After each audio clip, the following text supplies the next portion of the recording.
Hello my dear students, I am Saurabh Kumar Pandey. तो old Rajendra Nagar की घटना को लेकर जो एक वीडियो मैंने बनाया था, उसके बाद और भी क्वेरी बच्चों की आई कि सर थोड़े और व्यूज़ इस पर आप रखें कि लंबे समय तक आप इस इंडस्ट्री से जुड़े रहे हैं तो और भी पॉइंट्स पे आप बात रखें, क्योंकि कई सारे मुद्दे हैं इसमें, कई सारे एंगल और भी हैं। अब कुछ क्लिप्स बच्चों ने भेजी कि सर देखिए, इन्होंने ये कहा, कोई जिम्मेदारी लेने को तैयार नहीं है, कोई लीड करने को तैयार नहीं है, हर कोई पल्ला झाड़ रहा है इस बात से। तो बहुत दुख की बात है। और जब मैंने देखा तो उसमें समझ में आ गया कि सब मिलकर बेवकूफ़ बना रहे हैं बच्चों को। कोई कह रहा है मुझे बलि का बकरा बनाया गया, कोई कह रहा है 10 लोग मुझे लेने आते तब मैं चलता। गांधी पढ़ाते हो पर गांधी की तरह बनने की हिम्मत किसी में नहीं है। और यूथ भी आसानी से गांधी को क्रिटिसाइज़ तो कर देता है व्हाट्सएप को देखकर, पर गांधी के योगदान को नहीं समझा लोगों ने।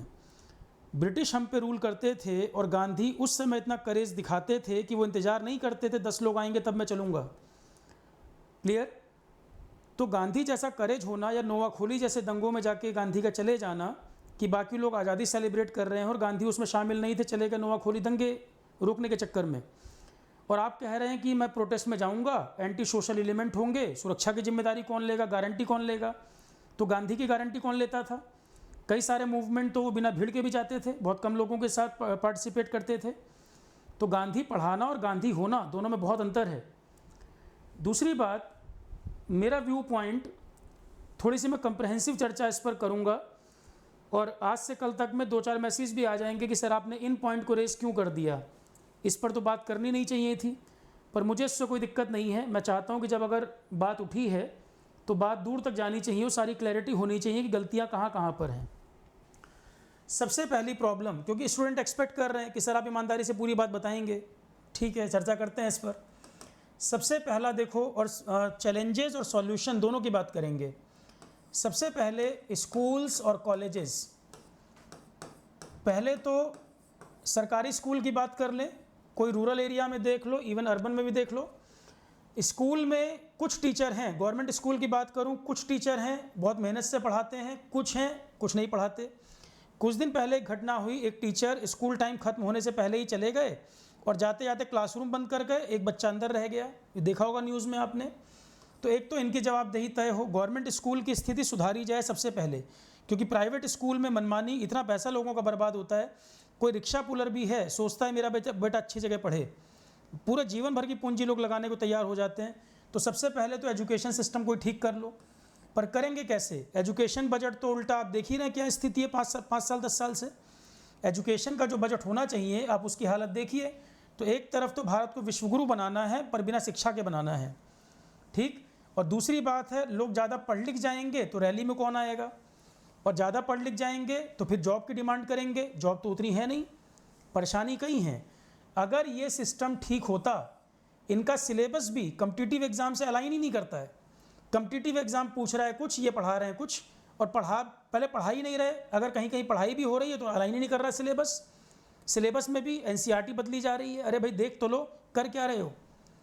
ईमानदार, अगर सब लेवल पे ईमानदारी होगी तभी सिस्टम सुधरेगा। एक आध लोगों 2 लोगों के करने से कुछ नहीं होगा। प्रोटेस्ट भी कुछ दिन चलेगा, ख़त्म हो जाएगा, फिर बातें वहीं पहुंच जाएंगी। तो ये एक आध व्यक्ति करने से नहीं, ये पूरा मूवमेंट, इसका कोई सॉल्यूशन निकले।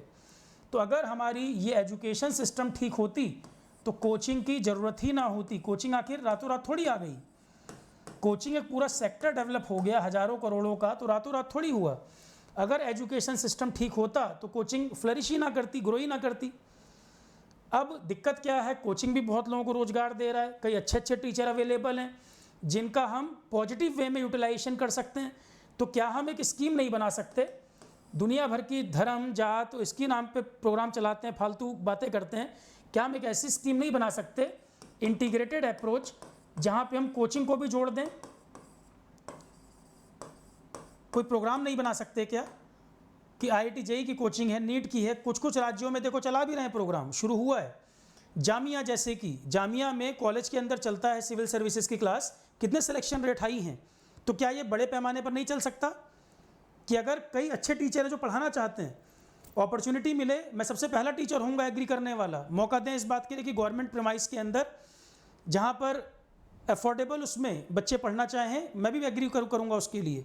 कोई प्रॉब्लम की बात, कई टीचर हैं जो आगे आएंगे इसके लिए, पर एक सिस्टम तो प्रोवाइड किया जाए। प्रॉब्लम क्या है, कुछ बड़े बड़े बिजनेसमैन हैं, उन्हीं के पास सारा सेटअप है, उन्हीं के पास सारी पूंजी है, तो मजबूरी में टीचर को ऑप्शन नहीं है और कहाँ जाएगा।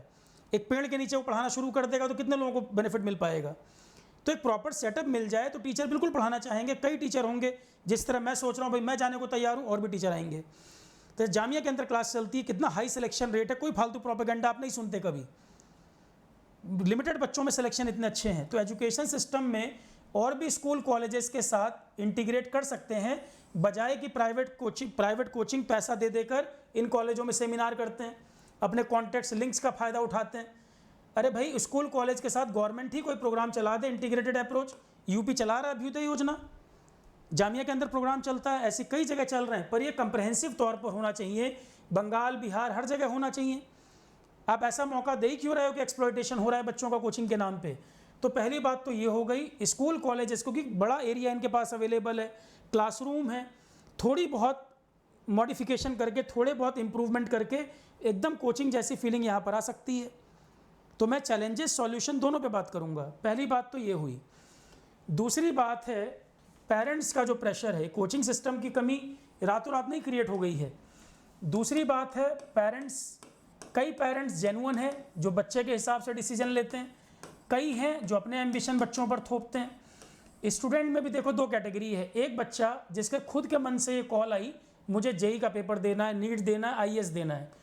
दूसरा, उसे म्यूजिशियन बनना है, पर पेरेंट्स जो थे, फादर या मदर, उन्होंने आईएएस की तैयारी की थी, 2 अटेम्प्ट दिए थे, इंटरव्यू तक पहुँचे थे, पर उनका सिलेक्शन नहीं हुआ।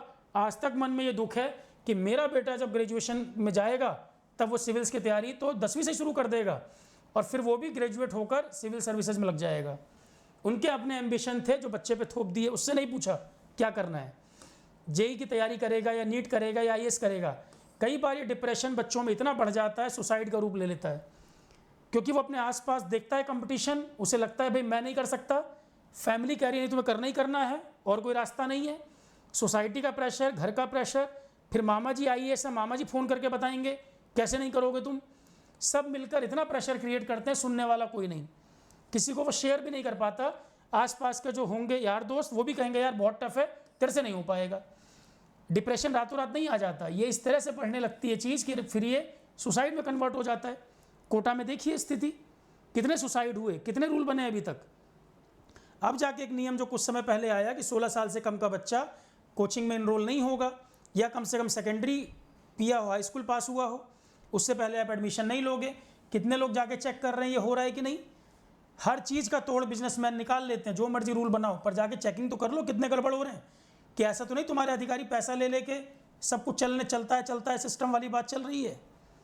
ये चेक भी तो होना चाहिए। नियम बना, अच्छा इनिशिएटिव गवर्नमेंट ने लिया, पर इसकी ऑडिट भी तो करो, ये फॉलो हो रहा है कि नहीं, जाके देखो कोटा में। ठीक है। दूसरी बात, तो पेरेंट्स को भी समझना होगा कि भाई स्टूडेंट जो बच्चे को समझें कि करना क्या है, उससे पूछें पहले। यदि वो तैयारी करना चाहता है सपोर्ट करें, नहीं करना चाहता, जो करना चाहता है उसमें काम करें। पर पेरेंट्स की भी अवेयरनेस नहीं है। कई लोगों को ऐसे पेरेंट्स भी हैं, उन्हें लगता है कि हमने लाइफ स्ट्रगल में जी है, बच्चा कुछ अच्छा कर ले।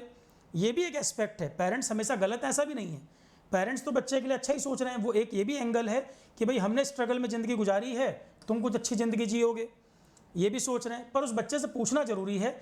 10-20 साल पहले अपॉर्चुनिटी कम थी, आजकल तो यूट्यूब पर ही लोग पॉपुलर हो जा रहे हैं। अच्छा म्यूजिशियन है, पेंटर है, कई प्लेटफॉर्म आजकल हो गए जहाँ लोगों को सक्सेस मिल सकती है। पर जहाँ उसका ध्यान ही नहीं है, जिस चीज़ में उसका मन नहीं है, उसमें तो फेल होने के चांस बहुत ज़्यादा है ना। टाइम भी ख़राब होगा, पैसा भी ख़राब होगा, और वो कर भी नहीं पाएगा उस चीज़ को, क्योंकि सिलेक्शन रेट तो बहुत कम है। 8 लाख 10 लाख बच्चा सिविल सर्विसेज तैयारी कर रहा है, सिलेक्शन रेट तो 1% से भी कम है। तो क्यों उसमें झोंक रहे हो उसको, और साल भी ख़राब हो रहा है, फ्रस्ट्रेट हो रहा है वो, फिर बाद में वो कहेगा यार आपने ज़िंदगी बर्बाद कर दी। आप सपोर्ट करिए, मॉनिटरिंग करिए, पर डिसीजन बच्चे को लेने दीजिए करना क्या है। आप उसकी काउंसलिंग करा दो, बहुत ज़रूरी है काउंसलिंग। स्कूल टाइम से ही जब बच्चा 9th में आता है, डिसीजन लेने की स्थिति आती है, काउंसलिंग बहुत ज़रूरी है कि बेटा स्कूल एजुकेशन पहले देख लो, तब कोचिंग सोचना, या कोचिंग के साथ ही स्कूल और कोचिंग आपस में इंटीग्रेट हो जाए। गवर्नमेंट का कोई प्रोग्राम, जिस बच्चे को तैयारी जो करनी हो, स्कूल से सपोर्ट मिल जाए। टाइम की हमारे यहाँ कोई वैल्यू नहीं है हिंदुस्तान में। सबसे ज़्यादा टाइम बच्चे का स्कूल एजुकेशन में और कॉलेज में जा रहा है।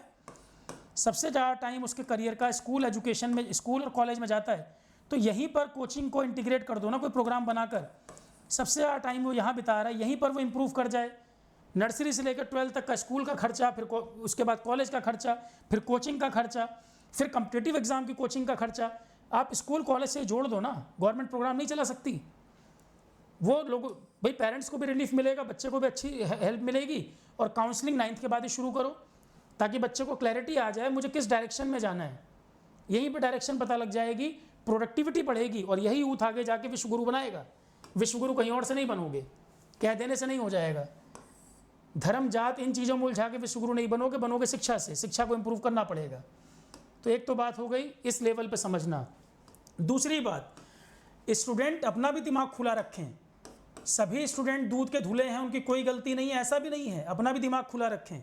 सिर्फ कोचिंग पर, पेरेंट्स पर, सिस्टम पर गलती मरना एक प्रॉब्लम है। रील देखकर सोशल मीडिया पे मैक्सिमम टाइम पे मोबाइल चला रहे हैं। पेरेंट्स अगर मोबाइल के लिए रोकेंगे तो पेरेंट्स में भड़क जाएंगे, मैं तो पढ़ाई कर रहा था। अब जो यूथ नशे में इन्वॉल्व हो गया है, पेरेंट्स जिम्मेदार हैं। रिलेशनशिप, ब्रेकअप, इन चीज़ों में मरे जा रहे हैं, बिल्कुल पेरेंट्स जिम्मेदार है। पेरेंट्स बोल रहे हैं करने के लिए। सिस्टम खराब है, सब खराब है। ये जो काम कर रहे हैं इसके लिए जिम्मेदार कौन है? तो क्या पेरेंट्स की, स्टूडेंट की खुद की जवाबदेही नहीं है अपने करियर के लिए? अपने करियर के लिए खुद ही जिम्मेदार, जवाबदेह नहीं रहोगे या सिंसियर नहीं रहोगे, कोई और क्या कर लेगा?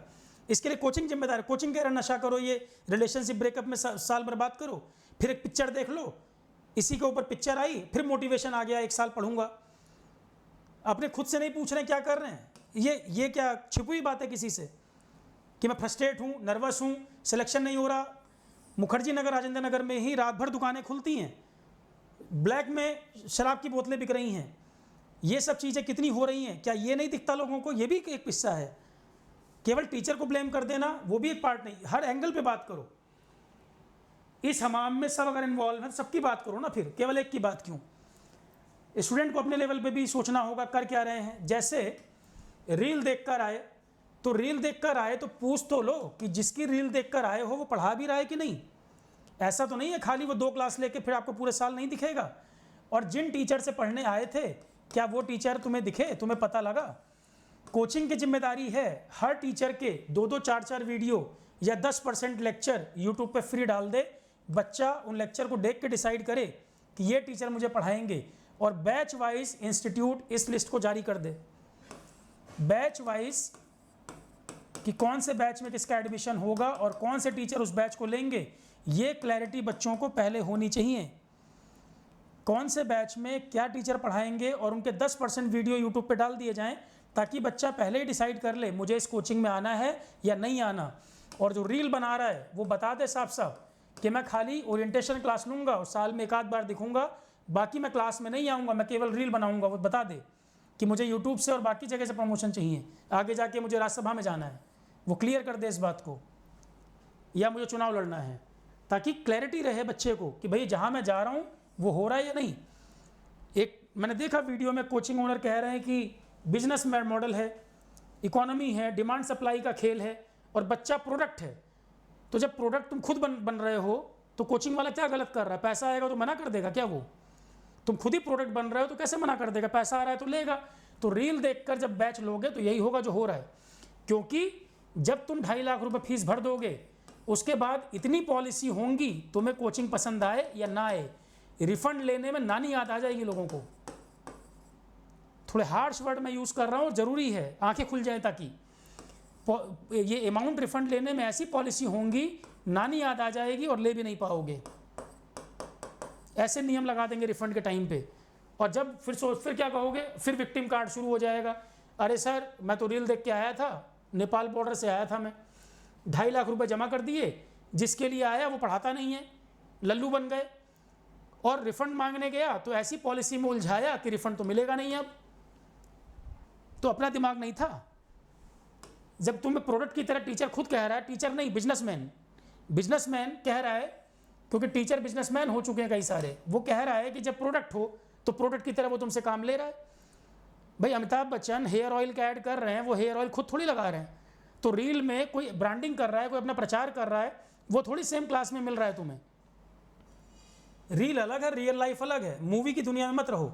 और फिर मूवी बनाई जा रही है, मैक्सिमम टाइम मोबाइल देख रहे हो, मूवी बनाई जा रही है और लास्ट में क्लाइमैक्स इतना बढ़िया दिखाया जा रहा है, सब सफल हो गए। अरे ऐसी मूवी तो बनाओ जहाँ सिलेक्शन नहीं हुए, 1% सिलेक्शन है, उसको दिखाने के लिए मूवी बना रहे हो। 99% सेलेक्ट नहीं हो रहे, उसकी मूवी कौन बनाएगा? हिंदू पेपर, इंडियन एक्सप्रेस, पूरे पेज भरे रहते हैं ऐड से। क्यों नहीं ऐड कर रहे हो? 3 बच्चे जो मरे हैं ओल्ड राजेंद्र नगर की, क्या इंफ्रास्ट्रक्चर है, इस पर भी एक ऐड निकाल दो, सारे मिलकर निकाल दो। मुखर्जी नगर की जो स्थिति है उस पर एक ऐड निकाल दो।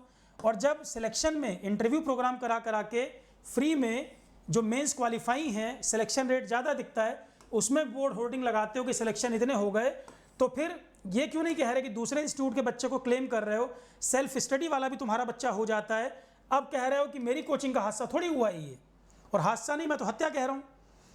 अब कह रहे हो कि मेरी कोचिंग में थोड़ी हुआ है, मेरी जिम्मेदारी कैसे बनती है? तो दूसरी कोचिंग में जो पढ़ाए थे उसको क्लेम कर रहे हो कि तुम्हारा स्टूडेंट है, तब क्यों क्लेम कर रहे हो?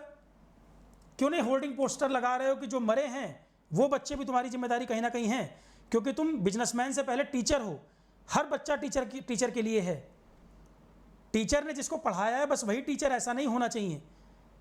जो बच्चे मरे हैं कॉम्पिटिटिव एग्जाम को, तुम्हारी रील देख देख कर आ रहे हैं या तुम्हारी रील नहीं देख कर भी आ रहे हैं, स्टूडेंट हर टीचर की जिम्मेदारी है, कोई पल्ला नहीं झाड़ सकता इस बात से। आप नोबल प्रोफेशन अगर कह रहे हो, और सारे प्रोफेशन वाले को, अंबानी अदानी को भगवान का दर्जा कोई नहीं दे रहा, टीचर को दे रहा है, डॉक्टर को दे रहा है, तो ये नोबल प्रोफेशन है। नोबल प्रोफेशन में जिम्मेदारी तुम्हारी अदानी अंबानी की तरह नहीं है, उससे कहीं ज़्यादा है। ये पैसा बनाने की मशीन अकेले नहीं है। अगर भगवान कहलाना पसंद है तो फिर जिम्मेदारी भी निभाओ। पर यह भी एक बात है, तुम कहोगे मैंने थोड़ी कहा है कि मुझे भगवान कहे, तो यहाँ पे स्टूडेंट की गलती है, क्राउड की गलती है कि किसी की बातें सुनकर रातों रात भगवान बना लेते हो, और वो एक व्यक्ति गलती करे तो उसको शैतान बना देते हो।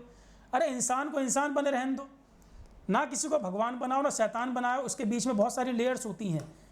क्योंकि जब किसी को भगवान बना लेते हो तो थोड़ा सा भी वो तुम्हारे अकॉर्डिंग परफॉर्म नहीं करेगा, 2 मिनट में उसको नज़र से उतार दोगे, गालियाँ बकना शुरू कर दोगे कि कोई यहाँ आ जाए तो पिट के जाएगा। क्या भाषा है लोगों की ये? किसने तुम्हें कहा कि भगवान बना दो? किसी की बातें सुनकर अच्छा लग गया तुम्हें, किसी की बोलने की शैली अच्छी है, खुश हो गए, भगवान बना दिए। 24 घंटे कोई व्यक्ति 24 घंटे 365 दिन अच्छा नहीं होता, हर व्यक्ति में कमियां हैं। भगवान बनने का मतलब है कमी है ही नहीं, परफेक्ट है। तो डिसअपॉइंटमेंट हमेशा होगा। हाथरस में बाबा के जो फॉलोअर मरे वो ऐसे ही नहीं मर गए, वो बाबा भी उनको, उस बाबा को भी भगवान बना दिया लोगों ने। नतीजा क्या निकला? मर गए इतने लोग, कोई अरेस्ट नहीं, बाबा का कम से कम अरेस्ट नहीं, आलतू फालतू लोग अरेस्ट कर दिए। तो अपने आप से नहीं सोचने की जरूरत है। सोशल मीडिया देख देख के, रील देख देख के इन्फ्लुएंस हो जाते हो। अब ये वीडियो जाएगा, मेरा वीडियो देखेंगे, मेरे से इन्फ्लुएंस हो जाएंगे कुछ लोग, पता लगा मेरे को भगवान बना दे रहे हैं। अरे इंसान को इंसान बने रहने दो, पूरी लाइफ में यही जद्दोजहद है, इतना ही कर ले कोई। ऐसा नहीं हो सकता कि ह्यूमन एरर किसी में ना हो, सारी बातें किसी के अकॉर्डिंग हो पाएँ। लाखों लोगों को हर कोई सेटिस्फाई नहीं कर सकता। दूसरी बात है कोचिंग का जो बिजनेस मॉडल पे आ जाऊं मैं, इसके लिए लोग बहुत का बात कहते हैं, कोचिंग के बहुत खर्चे होते हैं, रेंटल पे करना होता है, आपको क्या पता क्या दर्द है मेरा, स्टाफ की सैलरी देनी होती है। ये एक ऐसा मुद्दा है, कोई टीचर इस पे बात करेगा नहीं, टीचर बात नहीं करेगा, क्योंकि किसी इंस्टीट्यूट से जुड़ा होगा और इंस्टीट्यूट निकाल के बाहर कर देगा और कोई दूसरा इंस्टीट्यूट भी नहीं लेगा। ऐसी आपस में सेटिंग कर रखी है, एक टीचर ने कहीं गड़बड़ किया तो दूसरा इंस्टीट्यूट भी नहीं लेगा। अब जैसे मैं ये वीडियो यूट्यूब पे जाएगी, तो जब वीडियो कई जगह सर्कुलेट होगा तो उसमें 2-4 मैसेज कल तक आ जाएंगे कि सर आपको ये पॉइंट रेज नहीं करना चाहिए था, आप इसी फील्ड के हैं, कल को आपको ज़रूरत पड़ेगी तो आपको कोचिंग नहीं लेंगे। क्योंकि कोचिंग में आपकी अच्छी टीचिंग आपकी क्वालिटी से ज़्यादा इम्पॉर्टेंट है कि वो भी आगे बढ़ जाता है जो मालिक को ज़बरदस्त बटरिंग करता है। क्योंकि अनऑर्गेनाइज सेक्टर है ना, पेंशन तो है नहीं, जितनी देर क्लास लेंगे उतना पैसा मिलेगा। अब इसीलिए लोग रिस्क लेते हैं कि भाई 5 साल 10 साल जो मेरा करियर है, जो कमा पाऊंगा उसी में सारा काम करना है A to Z। तो कई लोग क्या करते हैं, मालिक जो कहे सब सही, स्टूडेंट प्रोटेस्ट कर रहे हैं, दिख रहा है गलत हो रहा है, पर टीचर तो नहीं बोल पाएंगे क्योंकि वो एम्प्लॉई हैं किसी के एम्प्लॉई हैं, तो इतना करेज नहीं दिखा पाएंगे कि रियल चीज़ बोलें।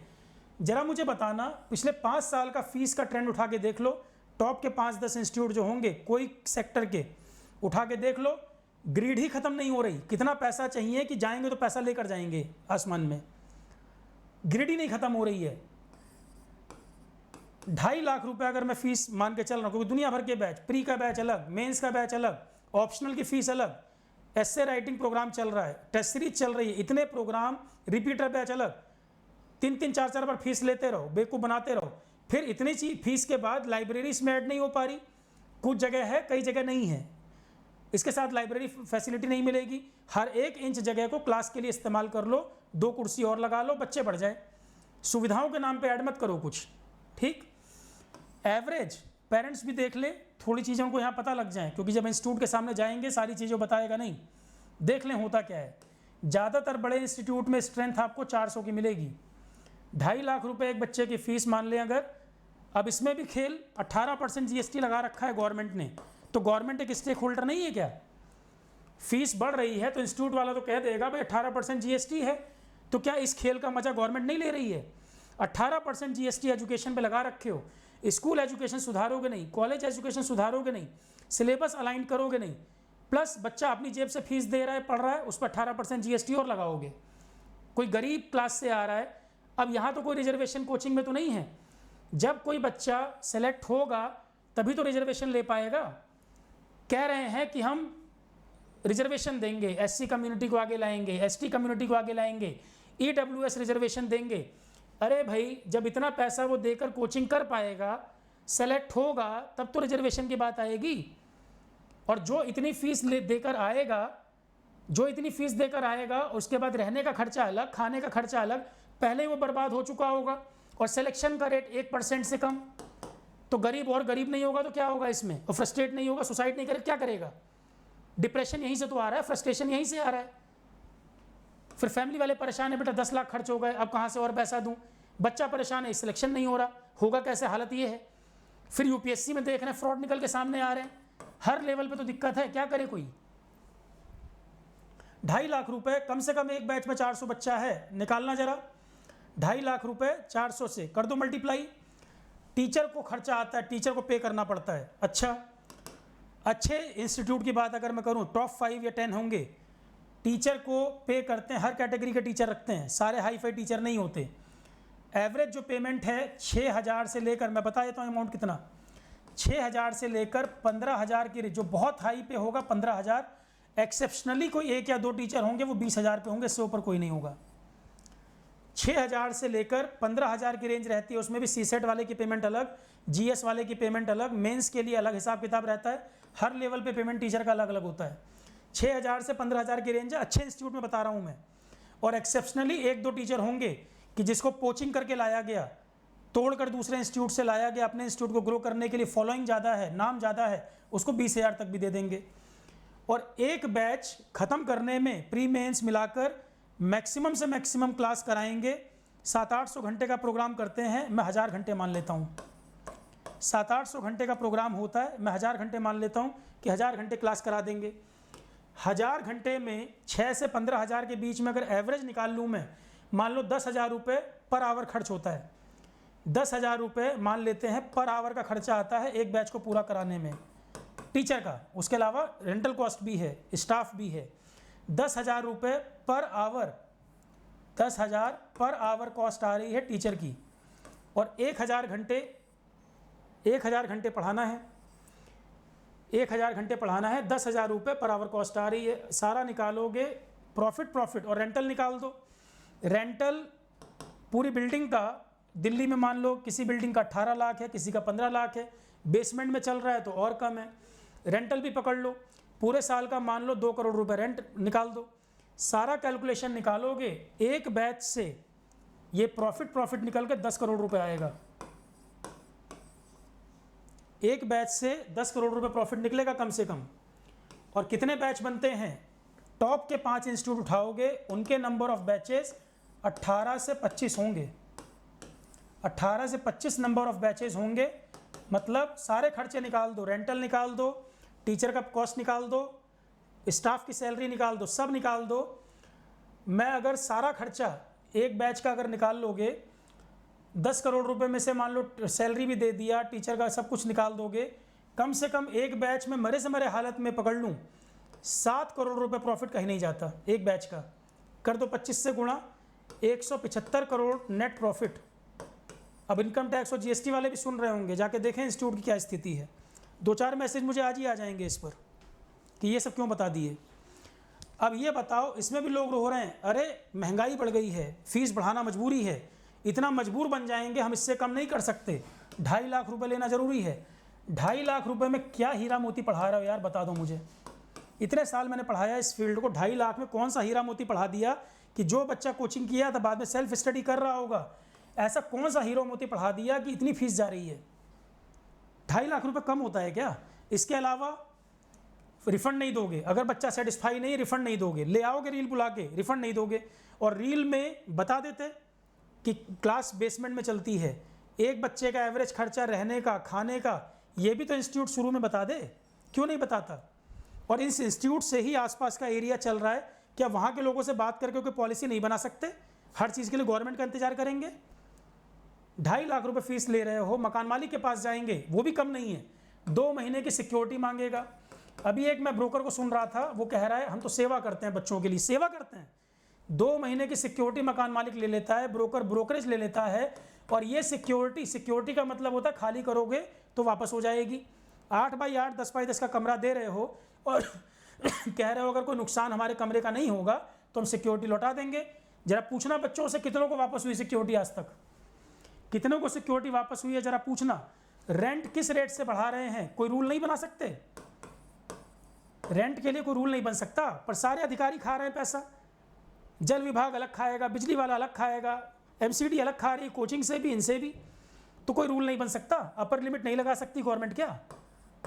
बेतहाशा पागल हो रहे हैं लोग, कोई अपर लिमिट नहीं हो सकता इसके लिए। और इस पर कौन रूल लगाएगा? सबसे बड़ी लगाम इस पर लगानी है और इस पर लगानी है। 25,000 रुपये कम से कम एक बच्चे का एवरेज खर्चा आता है रहने खाने का राजेंद्र नगर, मुखर्जी नगर के अंदर। फीस तो छोड़ दो, किताबें अलग। तो 10 लाख 12 लाख जो खर्च करेगा, वो क्या आपको लग रहा है कि जो रिजर्वेशन का बेनिफिट जिनको देने वाले थे 10-12 लाख कईयों के पास तो है ही नहीं, ना वो तैयारी कर पाएंगे, ना वो एग्जाम क्रैक कर पाएंगे, ना वो ऊपर क्लास में आ पाएंगे, वो तो वहीं के वहीं रह जाएंगे जिनको बेनिफिट देने वाले थे। वैकेंसी गिनी चुनी है, तो कौन सा बेनिफिट रिजर्वेशन का दे दोगे उनको? पॉलिटिक्स तो कर रहे हो रिजर्वेशन पे, और कौन सी पार्टी बात कर रही है इस पर? तो 2.5 लाख रुपए इस पर लिमिट नहीं लगाओगे, इस पर लिमिट कौन लगाएगा? 400 की क्लास का नंबर है, उसको लिमिट कौन करेगा? तो लिमिट करने की ज़रूरत है रेंट को भी, फीस को भी, और क्लास स्ट्रेंथ को भी। जब बैच छूटते हैं, रोड पे जाम लगने की स्थिति आ जाती है, और एक एग्जिट बना लो चाहे 2 एग्जिट बना लो, अर्थक्वेक जैसी स्थिति हो जाए, स्टैम्पिड की स्थिति हो जाए, कई जाने चली जाएंगी इसमें। मैंने पढ़ाए हैं बैच, मैंने देखा हुआ ऑफलाइन की क्या स्थिति होती है। या आप जिस भी कोचिंग में पढ़ते हो, जो भी नामी कोचिंग होंगे, जब बैच निकलता होगा लगता है जैसे मेला लगा है, जाम लग जाएगा रोड पर, ऐसी स्थिति हो जाती है। तो 1 एग्जिट 2 एग्जिट नहीं, क्लास की स्ट्रेंथ को लिमिट कर दो, उससे आगे मत बढ़ाइए, नहीं तो अगली घटना का इंतजार करिए फिर। उसके बाद लोग कह रहे हैं कि कोचिंग के लिए एक अलग एरिया डिफाइन कर दिया जाए, ये अच्छा इनिशिएटिव है। डीडीए के जिस हेड ने ये बात रखी है, बहुत अच्छा इनिशिएटिव है। जैसे जयपुर वगैरह में प्रताप नगर या प्रताप विहार क्या एरिया डेवलप किया है, ऐसे कई क्लस्टर, कई एरिया बना दिए जाएं जहां पर कोचिंग सेक्टर सेटअप हो सके। कनेक्टिविटी वगैरह बस देखने ज़रूरत है कि रहने की स्थिति ठीक हो, कनेक्टिविटी ठीक हो। एक अलग एरिया में डेवलप कर सकते हैं, क्योंकि ओल्ड राजेंद्र नगर, मुखर्जी नगर में जो पुरानी बिल्डिंग्स हैं, इंफ्रास्ट्रक्चर बहुत ख़राब है।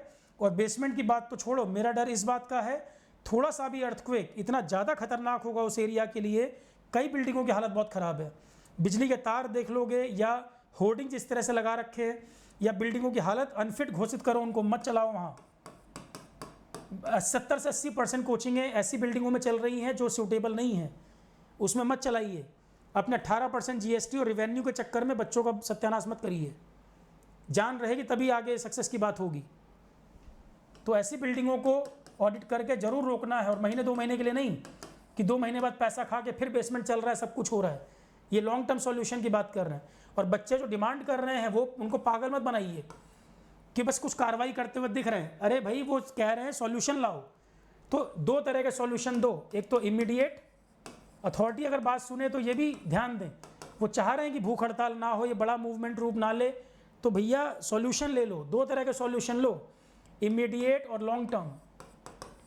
क्योंकि कहीं जो बच्चे डेथ हो रही है, आपका बच्चा भी कहीं हो सकता है भाई, रास्ता चलते हुए करंट लग गया, गेट से बच्चा चिपक के मर गया। एक टीचर मुझे याद है, इकोनॉमी के बेसमेंट में क्लास ले रहे थे, पुरानी घटना है, और इकोनॉमी के बड़े अच्छे टीचर थे। क्लास लेते हुए बेसमेंट में उनका दम घुट गया, डेथ हो गई। मैंने खुद बेसमेंट में पढ़ाया हुआ है। कई टीचर जब हम आपस में बात करते थे, ये हमेशा बात होती थी, यार सांस ही नहीं आ रही है, प्रॉपर ब्रीथ ही नहीं आ रही है। बच्चे कई बार कंप्लेन करते थे सफोकेशन हो रहा है सर। तो कितनी बार आपने देखा है कि पूरे के पूरे बैच ने विरोध किया हो कि बेसमेंट में क्लास नहीं करेंगे। हर किसी को अपनी अपनी पड़ी है, बस मैं सेलेक्ट हो जाऊं, मैं कंफर्टेबल हूं, बाकी कोई अपना जाने। किसी को अस्थमा की प्रॉब्लम है, कोई और रेस्पिरेटरी प्रॉब्लम है, वो अकेला बेचारा अपनी बात रख रहा है, कोई सुनवाई नहीं। आज जो इकट्ठा ग्रुप में होकर प्रोटेस्ट कर रहे हैं, कितने लोगों ने इकट्ठा होकर पहले बोला कि बेसमेंट में हम क्लास नहीं करेंगे, तब बता रहे हैं एक बच्चे ने अथॉरिटी को लिखा था, 2 बच्चे ने लिखा था। और ऐसा कोई नहीं होगा जिसके दिमाग में ना आया हो कि सेफ्टी प्रॉब्लम है। ये आज ही नहीं दिक्कत है, पर सब सेलेक्टिव थे अपने अपने हिसाब से। किसी को इंस्टीट्यूट का चहेता बने रहना है, किसी को टीचर का चहेता बने रहना है। किसी ने ग्रुप में बात नहीं उठाई सिक्योरिटी सेफ्टी को लेकर कि पूरे पूरे बैच ने बायकॉट कर दिया हो। चला दो बायकॉट ट्रेंड, अभी चला दो, कोचिंग का बायकॉट ट्रेंड अभी चला दो, सारे इंस्टीट्यूट लाइन पर आ जाएंगे, तुम्हें सपोर्ट में आ जाएंगे। यूपीएससी जब पैटर्न बदलेगा, या जब बदला था, सीसेट आया था, हिंदी माध्यम के सिलेक्शन नहीं थे, तब तो किसी को इनवाइट करने नहीं जाना पड़ा, 10 लोग जाएंगे तब मैं आऊँगा। तब तो किसी ने नहीं कहा बलि का बकरा मुझे बनाया गया, क्योंकि वहाँ पे प्रॉफिट इन्वॉल्व था। यूपीएससी पैटर्न जब चेंज कर रही थी, या एसएससी में जब हुआ, या इंजीनियरिंग सर्विसेज में हुआ, कई बार जब अलग अलग कोचिंग पे अलग अलग एजुकेशन मॉडल बदले, अलग अलग कम्पिटिटिव एग्जाम में बदलाव आए, तो सब शामिल हो गए। हम सपोर्ट करेंगे, कोर्ट में जाओ पैसा भी हम देंगे। राजस्थान एग्जाम में हुआ तो फिर वहाँ बिजनेस मॉडल था, प्रॉफिट इन्वॉल्व था, वहाँ किसी को इन्विटेशन नहीं भेजना पड़ा। अब दिक्कत आई है तो इन्विटेशन चाहिए, इन्विटेशन होगा तब आऊँगा। अभी फिर यूपीएससी को चेंज कर दे पैटर्न, तब नहीं कहेंगे भीड़ में एंटी सोशल लोग बैठे होंगे कुछ हो ना जाए, तब पहुँच जाएंगे फट से। और जो बाकी लोग जा रहे हैं, कुछ टीचर जो पहुँचे हैं, उनको नहीं एंटी सोशल एलिमेंट ने दिक्कत करी, कहीं कोई हादसा घट गया है, सब मिलकर उल्लू बना रहे हैं बच्चों का, बेवकूफ़ बना रहे हैं। बच्चे बन रहे हैं, टीचर बना रहे हैं। और टीचर का बिजनेसमैन बोलूँगा मैं। तो कितने लोग बायकॉट कर रहे हैं? अभी बायकॉट कर दें, ट्रेंड चला दें, नए बच्चों को पता चले। पर प्रॉब्लम यही है, पुराने बच्चे चले जाएंगे, नए वाले आएंगे, उनको क्या पता, उन्हें समझने में लग जाएगा 6 महीने 8 महीने, तब तक 2.5 लाख रुपये फीस हजम, अगला बैच आएगा। यही चल रहा है और पेट ही नहीं भर रहा। प्रॉफिट लेके एक एक बैच से 8 करोड़ 10 करोड़ निकल रहा है, 25 बैच या 20 बैच चल रहे होंगे, 200 करोड़ का टर्नओवर चल रहा है, पर पेट नहीं भर रहा है, प्रॉफिट से वो नहीं हो रहा है। हम मजबूर हैं, फीस बढ़ानी पड़ेगी। अरे फीस बढ़ा रहे हो तो अमेनिटीज़ कहाँ गई? उस प्रपोर्शन में सुविधा बढ़ाए। फीस के प्रपोर्शन में सुविधा बढ़ रही है क्या? और क्या उसी परसेंटेज में टीचर की सैलरी बढ़ा रहे हो क्या? उसी परसेंटेज में टीचर की सैलरी बढ़ा रहे हो जिस रेट में क्लास की स्ट्रेंथ बढ़ा रहे हो, फीस बढ़ा रहे हो? ये छुपी हुई बातें हैं क्या? और टीचर की हिम्मत नहीं कि बोल दे, 2 मिनट में निकाल दिए जाएंगे, बड़े से बड़े टीचर हो चाहे। अब मैंने इतनी बातें रखी, बहुत लोगों को परेशानी हो जाएगी, सर आपने ये मुद्दा क्यों रख दिया?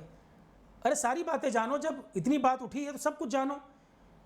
खाली एक झरोखे से क्यों देख रहे हैं? बहुत डायमेंशन है इसके, कोई एक व्यक्ति जिम्मेदार नहीं, हर लेवल पे दिक्कत है। तो सबसे पहले मकान मालिक सिक्योरिटी जो लेते हैं, ये रिफंड होना चाहिए। जो स्टूडेंट कोचिंग से रिफंड चाहता है, सेटिस्फाई नहीं है, जब आप उसको कंज्यूमर और प्रोडक्ट की तरह ट्रीट कर रहे हो तो रिफंड मिलना चाहिए। रेंट की सिक्योरिटी का रिफंड मिलना चाहिए। सॉल्यूशन देखो क्या क्या होनी चाहिए, डिमांड जो होनी चाहिए, डिमांड होनी चाहिए, रेंट सिक्योरिटी रिफंड होना चाहिए, फ़ी रिफंड होना चाहिए। जिसको वापस चाहिए अभी भी, वो अपनी फ़ीस पूरी पूरी वापस ले सके। अब इस घटना के बाद कई लोग परेशान हैं कि हमें नहीं रहना, तो उनकी फ़ीस वापस करो।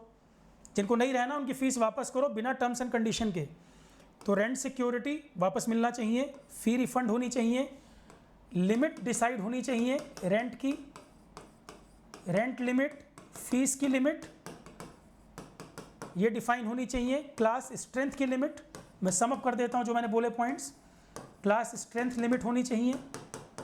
अनफिट बिल्डिंग्स में कोचिंग नहीं चलने चाहिए, बेसमेंट हो चाहे ऊपर हो, बेसमेंट में नहीं चलने चाहिए। बेसमेंट में सफोकेशन ज़बरदस्त प्रॉब्लम होती है, पढ़ाया है मैंने इतने साल। जो टीचर पढ़ा रहे होंगे किसी भी इंस्टीट्यूट में, वो खुद देख रहे होंगे, बच्चों को पता होगा जो पढ़े होंगे। ये कोई रॉकेट साइंस नहीं बता रहा हूँ मैं, किसी एक की बात नहीं, सबकी बात है। रेंट को लिमिट करिए, फीस को लिमिट करिए, क्लास स्ट्रेंथ लिमिट करिए, बिल्डिंग अनफिट है उनको रोकिए, बेसमेंट को रोकिए। Education system long term solution में जाएगा, ये इमीडिएट सॉल्यूशन है, कुछ इमीडिएट है कुछ लॉन्ग टर्म है। एजुकेशन सिस्टम के लिए पॉलिसी लाइए कोचिंग को इंटीग्रेट करिए स्कूल कॉलेजेस के साथ, अच्छे टीचर वहाँ पर भी ऑक्यूपाई हों और जो पढ़ाना चाहें ये बहुत अफोर्डेबल, बहुत नॉमिनल प्राइस पर अच्छे अच्छे स्पेस अवेलेबल हैं, हॉल अवेलेबल हैं, उनकी सहायता ली जाए, उनकी हेल्प ली जाए।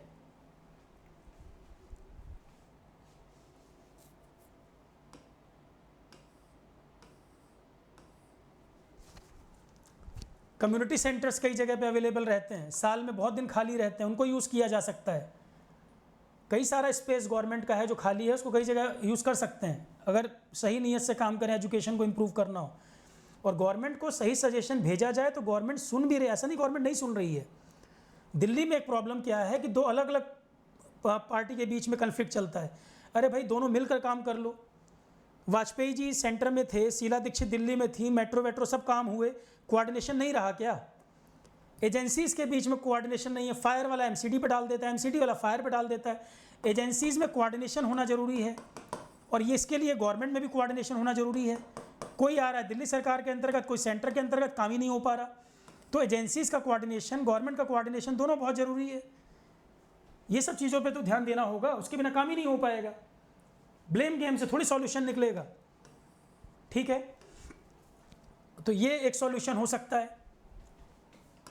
एक प्रॉपर एरिया कोचिंग के लिए डेवलप कर दिया जाए, जैसे नरेला या रोहिणी की बात हो रही है, वहाँ एक प्रॉपर स्पेस, नया इंफ्रास्ट्रक्चर होगा तो 20-30 साल दिक्कत नहीं होगी, वहाँ पर कनेक्टिविटी अच्छी कर सकते हैं उधर।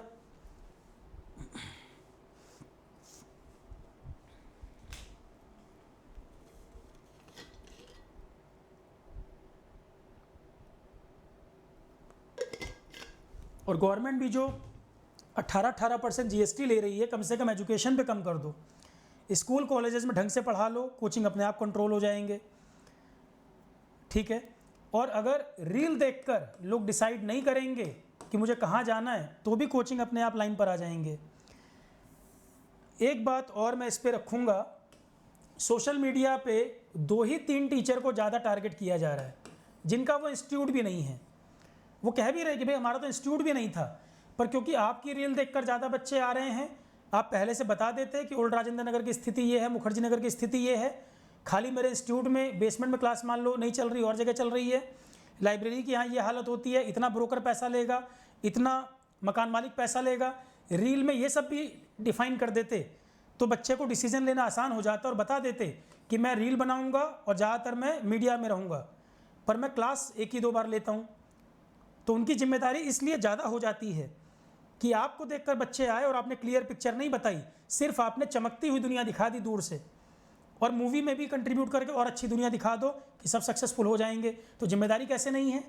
बिल्कुल जिम्मेदारी है। पर इसके अलावा बहुत लोग हैं, जब कोई मुद्दा उठता है साइलेंट हो जाते हैं और बच्चों के दिमाग में भी वो नहीं आते, वो सेफ खेल जाते हैं, बच्चे के दिमाग में नहीं आते कि वो भी लोग इन्वॉल्व हैं। सिर्फ 2 ही लोग थोड़ी पढ़ा रहे हैं हिंदुस्तान में जो रील बना रहे हैं, उसके अलावा वो कहाँ गए जो इतने सारे इंस्टीट्यूट खुले हुए हैं, बड़े बड़े प्लेयर, बड़े बड़े टीचर, कोई आपको नज़र नहीं आ रहा, क्योंकि डर है कि अगर मैं आ जाऊँगा तो हम पे कार्रवाई ना हो जाए, कोई बात ऐसी ना हो जाए कि गवर्नमेंट गुस्सा हो जाए। इतना करेज नहीं दिखा पा रहे, हज़ारों करोड़ का मामला, तो टीचर कहाँ रह गए? फिर ये हो गए बिजनेसमैन। एथिक्स की बात बताएंगे, बड़ी बड़ी बातें बताएंगे, हिस्ट्री पढ़ाएंगे, गांधी से नहीं सीखेंगे, दुनिया भर की बातें करेंगे, इकोनॉमी पढ़ाएंगे, डिमांड सप्लाई सिखाएंगे, तो बिजनेसमैन हो गए। फिर टीचर कहना बंद करो, तो भगवान मानना बंद कर दो। ये भी कर लोगे तो भी कंट्रोल पे आ जाएंगे लोग। शुरू में लोगों को एंटरटेनिंग लगता था, राजा बन रहे हैं, ये कर रहे हैं, अब लोग इरिटेट होने लग गए। कारण रातों रात नहीं बदल गया, ये आप डिसाइड कर रहे हो किसी को आप क्या बना रहे हो। एंटरटेनमेंट और सिंसियर पढ़ाई दोनों में अंतर है।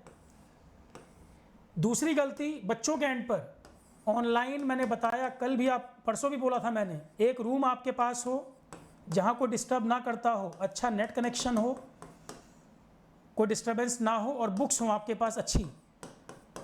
कोचिंग का रोल बस 1% है, सिलेक्शन रेट भी 1% है, और कोचिंग का रोल भी 1% ही मानता हूँ।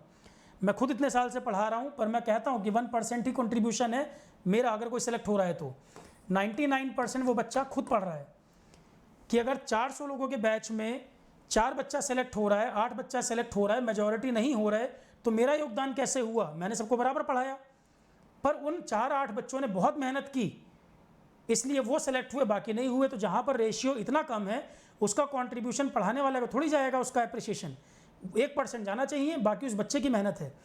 पर बच्चे बेचारे इतने सीधे होते हैं, कह देते हैं सर आपसे, आपकी मेहनत से हुआ। गलत। अपनी सक्सेस का क्रेडिट किसी को आसानी से नहीं देना चाहिए, किसी को भी। बहुत रात तुम जागे हो, बड़ी मेहनत किए हो, तुम्हारा भी मन करता होगा मैं ये एंजॉय कर लूँ, वो कर लूँ, रील देख लूँ, पर तुमने खुद पे कंट्रोल करके सिलेक्शन पाया, तो वो सक्सेस तुम डिजर्व करते हो। किसी को आसानी से क्रेडिट मत दे दिया करो, क्योंकि जब तुम्हारी सक्सेस का क्रेडिट सब ले रहे हैं, 3-3, 4-4 पेज अखबारों में छप रहे हैं, एड ही एड चल रहा है कोचिंगों का, तो अब जब बच्चों की डेथ हो गई तब क्यों नहीं कह रहे कि ये उसी एरिया में डेथ हुई है जहां हम पढ़ाते हैं, उसको भी कहो ना, तब सामने क्यों नहीं आ रहे। जब सिलेक्शन हो रहे हैं तो राजेंद्र नगर, मुखर्जी नगर, सब बच्चे तुम्हारे जो सेलेक्ट हुए, और जब डेथ हो गई तो वो मेरे कोचिंग का नहीं, वो मेरे कोचिंग का नहीं है। बेवकूफ बना रहे पब्लिक को। भाई मैं इस पे बात कर रहा हूँ, मुझे दुख हुआ, मैं लगातार इस पे बात कर रहा हूँ, और बहुत दुख की बात है, घटना घटी दिल्ली ऐसे शहर के अंदर, पानी भरने से डेथ हो जा रही। अभी आज सुबह की बात है, वाटर लॉगिंग की वजह से सुबह 2 लेडीज़ ईस्ट, ये गणेश नगर की बात कर रहा हूँ मैं, गणेश नगर में 2 लेडीज़ अंडरपास को पार कर रही थी, पानी इतना था, डूबने से बची हैं, आसपास लोगों ने बचाया। आज की घटना है ये। तो हादसों का इंतजार कर रहे हैं। एमसीडी की भी जिम्मेदारी बहुत है, अथॉरिटीज़ की जिम्मेदारी है। आप और बीजेपी जो आपस में वो गेम खेल रहे हैं, कोऑर्डिनेशन कर लें, नहीं तो बहुत हादसे होंगे इस तरीके के। ओल्ड राजेंद्र नगर केवल एक एग्जाम्पल है। बिजली की तारें लक्ष्मी नगर में ही फैली हैं, शाहदरा के अंदर देख लो, और इंडिया लेवल पे बात करें, लखनऊ की हालत देख लो, कोचिंगों में, पटना में देख लो क्या हालत है। और कोई हीरा मोती नहीं पढ़ा रहा है, नॉर्मल चीज़ पढ़ाई जा रही है। ऑनलाइन में भी एक से एक टीचर अवेलेबल हैं, पर बच्चों की गलती क्या है, 2.5 लाख रुपए फीस देने के बाद उनको लगता है ये वर्थ है। अभी वो पढ़े नहीं हैं, टीचर को जानते नहीं हैं, ज़्यादा पैसे पे उनको लगता है ज़्यादा क्वालिटी मिलेगी, जो कि गलत है। ऑनलाइन में बहुत अच्छे अच्छे टीचर अवेलेबल हैं, बहुत अफोर्डेबल कॉस्ट पर, जिनके पढ़ने के लिए 2.5 लाख रुपये फीस लोग देते थे, पर आज वो ऑनलाइन में अवेलेबल हैं। बच्चों को पता ही नहीं है, देखेंगे ही नहीं, क्योंकि वो टीचर प्रोपेगेंडा नहीं करेंगे, रातों रात तुमको राजा नहीं बना देंगे, वो सिंसियर टीचिंग करते हैं। अब एग्जाम्पल के तौर पे कुछ लोग कहेंगे सर आपने क्या किया, आप बताइए, तो मेरी भी जिम्मेदारी है मैं बताऊं। यूट्यूब चैनल पर मेरा ही फोल्डर ओपन करके देख लेना कितने लेक्चर पड़े हुए हैं फ्री। इकोलॉजी एनवायरनमेंट एग्जाम्पल देता हूं मैं, जितना मैं सिविल सर्विसेज के लिए पढ़ाता था पूरा का पूरा यूट्यूब पर पढ़ा दिया मैंने, PDF सब दे दी। आप देखना जरा कितने लोग देख रहे थे, जितना सिविल्स का क्राउड है कितने लोगों ने देखा, और कंटेंट कंपेयर कर लेना। जो सबसे बेहतर इंस्टीट्यूट जानते होगे, इन्वायरमेंट जितना कवरेज होगा, सिर्फ इन्वायरमेंट मैच कर लेना, इकोलॉजी इन्वायरमेंट, पता लग जाएगा कवरेज कितना है, और फीडबैक में बता देना अगर तुम्हें कमी लगी है,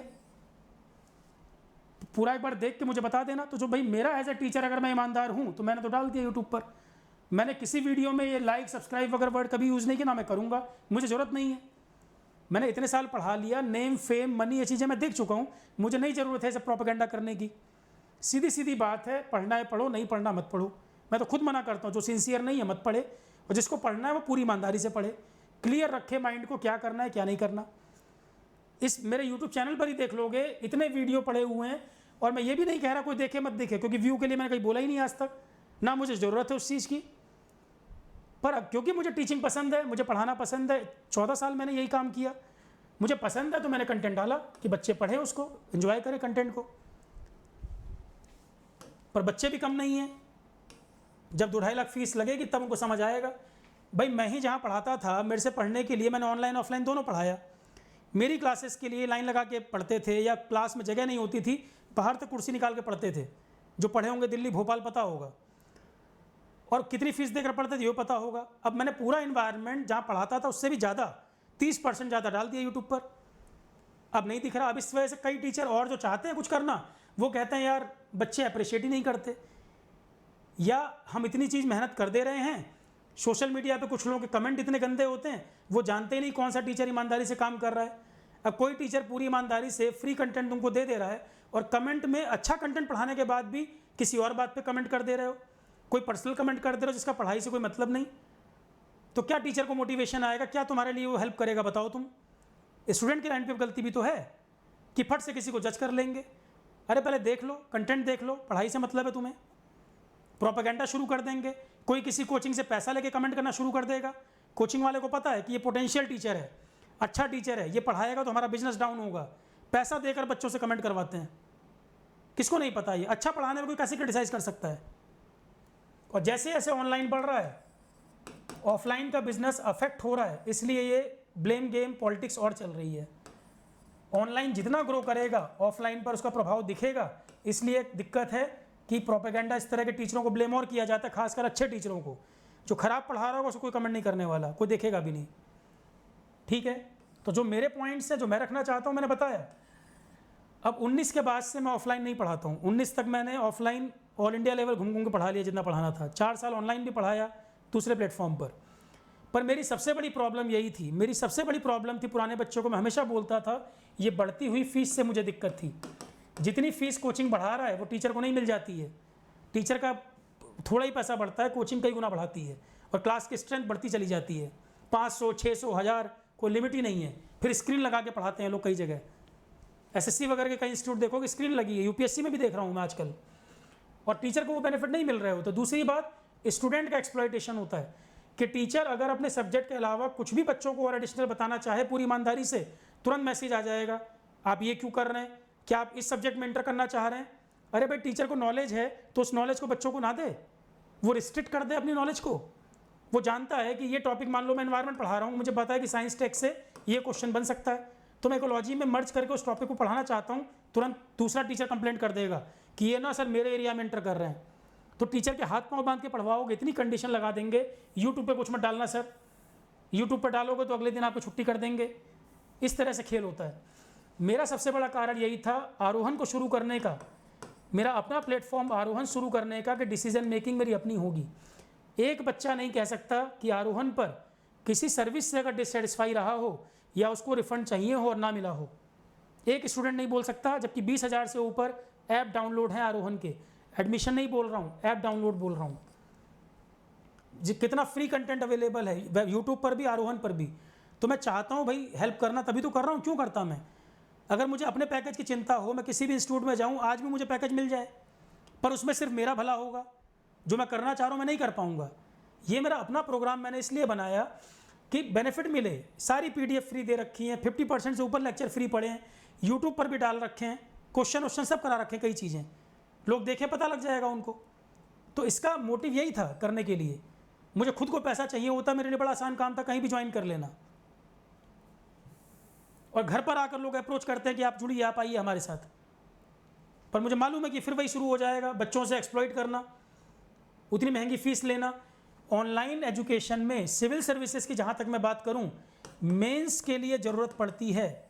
कॉपी चेकिंग जहाँ पर होती है, आंसर राइटिंग होती है, वहाँ पर टीचर से इंटरेक्शन की ज़रूरत पड़ती है कि बच्चा फेस टू फेस इंटरेक्शन करना चाहता है। पर जैसे जैसे टेक्नोलॉजी इंप्रूव हो रही है, जूम है और स्काइप है, दुनिया भर की चीज़ें जो आजकल आ रही हैं, कुछ ही समय में ये ठीक हो जाएगा। और ट्रांजिशन फेज़ है, टेक्नोलॉजी अभी जैसे और इम्प्रूव करती जाएगी, सब कुछ रियल टाइम में आपको लगने लगेगा, ये ऑफलाइन की ज़रूरत भी धीरे धीरे कम हो जाएगी। तो मेंस के लिए सिविल सर्विसेज में बच्चों को हेल्प ज़रूरत पड़ती है, या अपने आसपास एक माहौल बन जाता है, क्राउड बन जाता है, उस क्राउड से भी मोटिवेट होते हैं, नोट्स शेयर हो जाते हैं, आपस में टॉपिक पर डिस्कशन कर लेते हैं, आंसर चेक कर सकते हैं, फीडबैक दे देते हैं। ये सब सिविल सर्विसेज के लिए ज़्यादा ऑफलाइन में इनको हेल्प मिल जाती है, इस वजह से ऑफलाइन को बच्चे ज़्यादा प्रेफर करते हैं। पर प्री की जहाँ तक बात है, ऑब्जेक्टिव की बात है, या एक एक बार सब्जेक्ट को पढ़ने की बात है, ऑनलाइन में वो हो सकता है, उसमें कोई दिक्कत नहीं है। अब मैं ये आपको पढ़ा रहा हूँ, ऑफलाइन ऐसे ही पढ़ाता था मैं कोई टॉपिक आपको पढ़ाऊँगा, अपने इकोलॉजी एनवायरनमेंट चला के देख लो, चैनल पे पढ़ा हुआ है, कहीं आपको नहीं लगेगा कि ऑफलाइन की कमी है कहीं।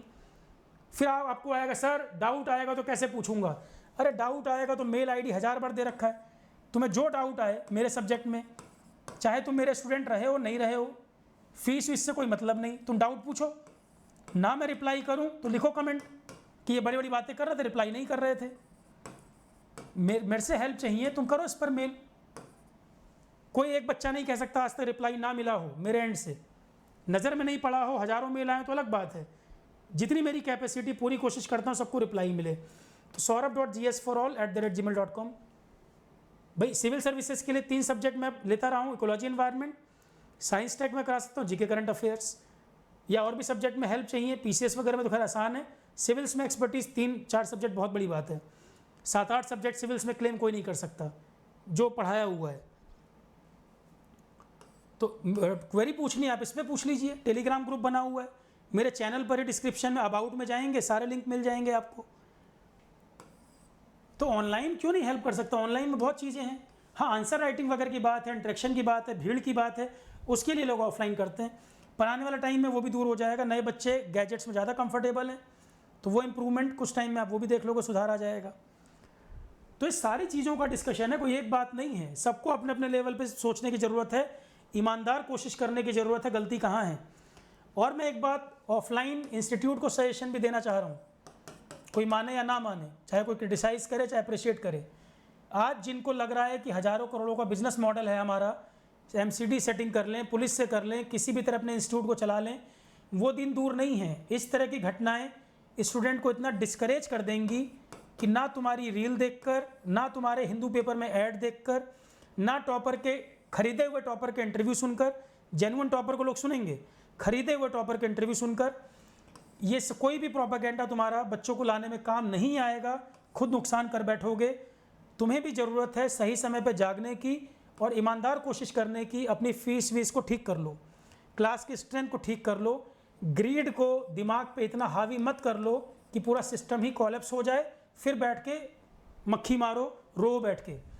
कई बड़े बड़े इंस्टीट्यूट मैंने देखे हैं ख़त्म हो गए, कई बड़े बड़े इंस्टीट्यूट के एग्जाम्पल हैं, ख़त्म हो गए वो इन्हीं सब चक्कर में। सुधार नहीं किया समय के साथ, उन्होंने समय के साथ सुधरे नहीं, एरोगेंस में ही चले गए। तो उनके लिए भी सलाह है कि भैया सुधार कर लो, सही समय है अभी, नहीं तो बाद में फिर यही बात ध्यान रखोगे। एक बात आई थी, हमारी ग्रिड इतनी थी, फीस हम बढ़ाते चले गए। और गवर्नमेंट से भी रिक्वेस्ट है, एजुकेशन पे GST कम कर लीजिए। अब जैसे मैं आरोहण के कोर्स की बात करूं, लोग कहेंगे सर आरोहण क्या, आप भी तो कहीं कहीं फीस लेते हैं। आरोहण पर ज़्यादातर कोर्स, मैक्सिमम कोर्स जिसमें मेरे 8 सब्जेक्ट GS के कम से कम 400 घंटे से ऊपर कंटेंट होगा मेरा पढ़ाया, FT रीजनिंग, हिंदी, इंग्लिश सब डाल दिया है। और ज़्यादातर कोर्स की रेंज देखोगे, सिंगल सब्जेक्ट भी दे रखे हैं, किसी को एक सब्जेक्ट पढ़ना एक पढ़े। मैक्सिमम सब्जेक्ट बिलो 3000 रेंज में होंगे। PCS वगैरह का जो होगा डिस्काउंट करने के बाद 4300 रुपये के आसपास। और दूसरी बात, अब लोग कहेंगे अरे सर इतने कम में तो कंटेंट क्या मिलेगा फिर। कोई एक बैच या पहले यूट्यूब पे 50% कंटेंट यूट्यूब पे भी होगा, चला के देख लो, और जिस भी इंस्टीट्यूट में जितनी फीस दे रहे हो कंपेयर कर लेना, उसके बाद कमेंट करना, मैं अप्रिशिएट करूँगा। कुछ लेक्चर देख लेना GK करंट अफेयर के, चाहे इन्वायरमेंट के, इन्वायरमेंट ही देख लेना चलो पहले, और देखने के बाद जिस इंस्टीट्यूट में पढ़ रहे हो 2.5 लाख फीस देकर, कमेंट में मुझे बता देना, यूट्यूब में देख लूँगा मैं कि सर क्वालिटी नहीं आई। फीस से कंपेयर मत करना क्वालिटी को, क्योंकि मेरा मिशन है, मेरा मोटिव है लाइफ का कि 40 साल की अगर एज हो रही है तो अगला काम है अगली जनरेशन को कुछ हेल्प करना। यही चीज़ें चल रही हैं, सिस्टम को तोड़ना। नहीं तो मैं इस रेट में ना कर रहा होता, जाकर आराम से 2.5 करोड़ के पैकेज में कहीं कर रहा होता मैं।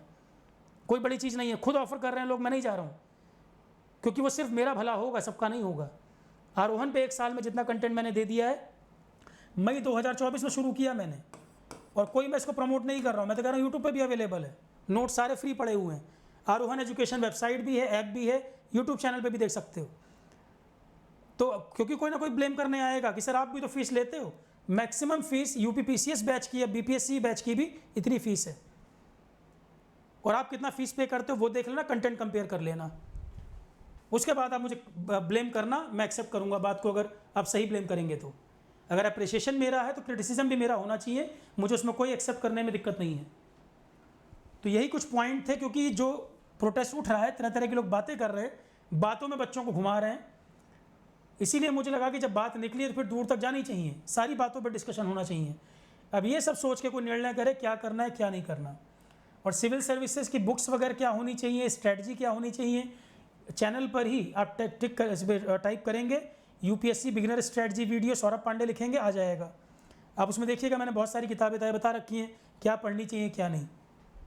और भी आगे मैं अब सिविल सर्विसेज पर डिस्कशन और भी दूंगा, क्योंकि जो ये भाई मेरी भी तो जिम्मेदारी बनती है कि जो एक माहौल बना हुआ है कि छोटे छोटे कमरों में बच्चे रह रहे हैं, फीस इतना परेशान हो रहे हैं। ऑनलाइन ने कई सारे कम्पिटिटिव एग्जाम में इस चीज़ को ब्रेक कर दिया है। पहले और भी ब्रांच के और भी कम्पिटिटिव एग्जाम के बच्चे स्ट्रगल कर रहे, परेशान होते थे। ऑनलाइन ने कई सारे एग्जाम में इस चीज़ को ब्रेक कर दिया। अब ये सिविल सर्विसेज में भी होगा आगे आकर, इसमें भी ये चेंज बहुत ज़रूरी है। तो मेरे जो रिस्पॉन्सिबिलिटी मेरे लेवल पे है, मुझे जो गाइड करना है, कुछ ना कुछ गाइडेंस में डालता रहूँगा। और आप देखेंगे तो बिगिनर स्ट्रेटजी वीडियो ऑलरेडी पढ़ा भी हुआ है, तो मेरी जो जिम्मेदारी थी, मुझे जो बातें कहनी थी, अपनी बात को मैं यहाँ पे विराम देता हूँ, कंप्लीट करता हूँ। क्योंकि कल कई लोग कह रहे थे सर और भी व्यू पॉइंट बताइए, क्या चल रहा है क्या नहीं, क्या होना चाहिए, तो सॉल्यूशन वगैरह मैंने बताए। ठीक है class, thank you all of you.